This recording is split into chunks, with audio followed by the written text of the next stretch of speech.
और अभी हम देखेंगे हिंदी भाषा के हिंदी ग्रामर में वर्णमाला को। तो वर्णमाला क्या है? वर्णमाला जो अ से अ तक हम जो पढ़ रहे हैं, क से ज्ञ तक जो पढ़ रहे हैं, ये पूरा जो समूह बन रहा है इसको हम वर्णमाला बोल रहे हैं।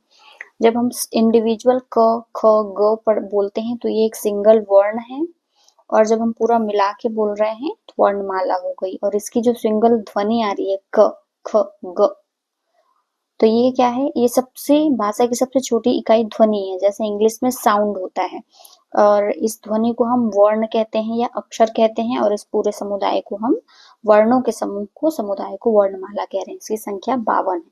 इसमें स्वर और व्यंजन में डिवाइड किया गया है। दो प्रकार से स्वर होते हैं 11 अ से अ तक। अंग और अह स्वर नहीं होते हैं। अ से अ तक स्वर और क से, और ये व्यंजन होते हैं 33 क से ह तक। ठीक है। देन अनुस्वार होता है, अंग जो होता है, अंगूर जो हम पढ़ते हैं वो अनुस्वार है। अह जो होता है विसर्ग होता है, ये स्वर में नहीं आता है। देन इसमें संयुक्त और उत्क्षिप्त में आता है, जैसे हम पेड़, कढ़ी लिखते हैं वो ये उत्क्षिप्त में आता है।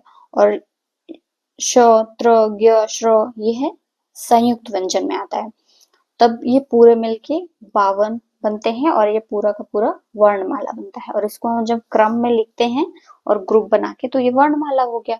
और इंग्लिश में जब हम पढ़ते हैं तो इंग्लिश में कितना होता है? इंग्लिश में होता है 26 लेटर, और उसके साउंड हम जॉलीफोनिक्स में पढ़ते हैं 42। और उसमें क्या होता है? ए, ई, आई, ओ, यू, ये उसके होते हैं स्वर होते हैं, मतलब वाउल होते हैं, और कॉन्सोनेंट होते हैं बाकी बचे, मतलब 21। इसमें 5 और 21, 5 और 21 होते हैं। बी, सी, डी, एफ ये जो बनते हैं बाकी, ये होता है इसका व्यंजन, मतलब कॉन्सोनेंट। तो इस तरीके से ये डिवाइड है हिंदी और इंग्लिश का जो है वर्णमाला, उसको अल्फाबेट बोलते हैं, वेल, और इसको वर्णमाला बोलते हैं। वो 26 है, ये 52 है। इसमें स्वर और व्यंजन है, उसमें वाउल और कॉन्सोनेंट है। उसमें ए, ई, आई, ओ, यू जो है स्वर है, इसमें अ से अ तक है।